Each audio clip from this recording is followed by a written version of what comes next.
Buddy, I'll start by, I guess we'll just talk first and we'll have some other questions for you. Sure. Just about this whole visit and the importance of this visit. Well, you can't overstate the importance of having the Assistant Secretary of the Army for Civil Works visit our area. You know, we met with the Secretary, stakeholders came up from Savannah. We met with him about 2 months ago, invited him down here, and already he's down here. When you can see something firsthand, it makes a world of difference. In fact, he commented on that, the ability to come down here and see it and actually view it himself, how much difference it makes. Can you be more detailed on the regulatory concerns that are being reported that are keeping, scaring some people off from investing? Is what I understand? Right. And we've been, and that's the message that we took to him up in Washington, and we've been taken to the administration. You know, I've always said the best thing government can do is to get out of the way. And that's what's happening right now. What we want is consistency. The Secretary has committed to that. He wants consistency as well.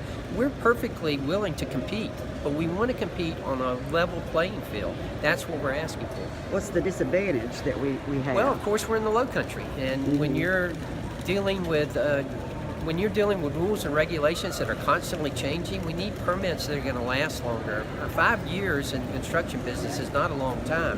When you buy a piece of property, when you invest into a piece of property, and then 5 years later, all of a sudden, you're told that it's wetlands and you can't do anything with it, that is significant. That is devastating to an investor, and it also turns people off when they hear about that kind of thing happening in our area, and we don't need that. I mean, it's tough enough competing out there. Is it the period shorter here, or is it just because of the geography? The rules and regulations and how they're applied. We want to make sure that, you know, it's not subjective, that everything is objective, and that we're, again, under the same plane, the same rules and on a level playing field. I'm sorry, am I missing something? Does this have anything to do with court permits? Or Well, is this more of he's here for 2 reasons, okay? One of the reasons that he's here is to view the ports, and that's a great reason to be here. And I think the impact that we made on him, letting him know just how important the ports were and what an impact they have on our economy down here, was significant. But then he was also down here to listen to some of the stakeholders about the permitting process, particularly from the Corps of Engineers, and the partnership that we enjoy with them, that we need to make sure that we keep that partnership so that when we're competing with other areas for a project, that we're competing on a level playing field. Okay, and a project in terms of what? Commercial development, housing? It could be either, but primarily what we're talking about is commercial. You know, we're spending all this money trying to attract businesses to our area, and then all of a sudden they're told, well, you know, you're not going to be able to use this property unless you do a wetlands mitigation on it, and that's going to cost you another $1.5 million. Well, that's, you know, that could be a deal breaker. And that's what we're trying to get at. We want it to be the same as it is in Charleston, as it is in North Carolina, as it is anywhere else. But are the wetlands the same in Charleston and North Carolina Well, as they are here? sometimes the interpretation can be different, and that's what we're concerned about. Okay, so this is a property rights issue that you're talking about in terms of commercial development? Well, it's a property rights issue, yes, but more so, you know, it's a development issue. We want economic development. That's why we're putting so much money into deepening this harbor. And when we have that, when we complete it and we see the economic impact that it has, we want to be ready.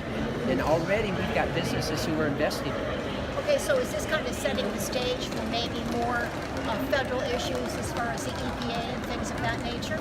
Well, it is setting the stage, hopefully, for the decrease in regulations, because that's what we're asking. Is that, you know, the regulations are onerous. They're causing us problems right now. You know, we don't want anything special favors. We just want to be able to compete on a level playing field. But we want someone who invests capital into a project to know that they're going to be able to develop that property. Not that it's going to change in 5 years and all of a sudden you're going to have to get a new permit, and that their investment is down the drain. Well, sometimes though the environment might change in 5 years depending on temperatures, sea rise. Well, right? I'm not sure in 5 year period it will change, but that's why you need a longer permit. I mean, you know, when someone makes an investment into a community, and we want them to, and we're out soliciting them to do that, and we want to make sure that they have an assurance that the rules aren't going to be changed on them halfway through the ballgame. what's the pushback? What's the opposite side of that? What's the argument you're going to hear, if any? Is it from environmental? There's not any argument. I mean, look, we all want to make sure that we're following the rules and the regulations. We just want them to be consistent. We want to make sure that they are applied evenly. Buddy, I got a couple of things. Okay, sure. Off topic here, and if they want to jump back in.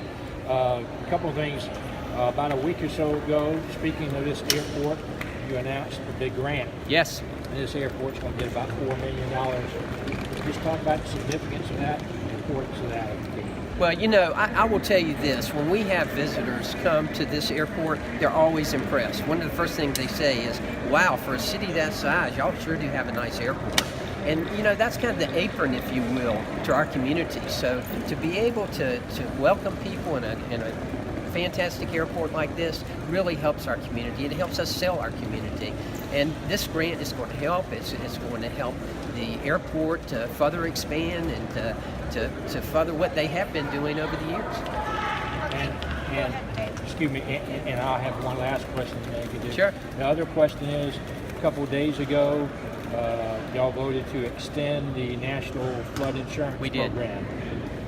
Can you expand upon that and the importance of doing that? Well, it was extremely important, and I'm glad that we did it, and I voted in favor of it. I want a longer-term extension. We need a long-term extension of the National Flood Insurance Program, and we're working toward that, but it was important that we get it at least temporarily extended because we are heading into hurricane season. And we all know down here in this area what that means. So this was a good win for us, albeit a temporary win. Our goal right now is to get it extended even further and even longer. Do you support what about funding for that program? Yeah, well, that's the whole key to it right now is the funding. That's why we're having a little bit of a struggle in getting a long-term commitment to it. I mean, it's a lot of basically subsidies, more or less. I mean, you could look at it that way, right? Well, it is, but you know, when it's when it impacts, and we all know in this area how much hurricanes can impact us, and certainly when you need it, and we want to make sure. I feel like that's something the federal government has to address. I mean, long term, I understand that you're going to have to address the issue of where people build, right? Well, that is certainly part of it, and that's been part of the discussions of the extension of the National Flood Insurance. You know, are we allowing these people, you know, one of the things that has been brought up is the fact that some of these properties we bought 2 or 3 times. You know, is that really what we should be doing in a program like this? We also want to bring in the private sector. I mean, you know, we need the private sector to be involved, the private insurance to be involved in this as well.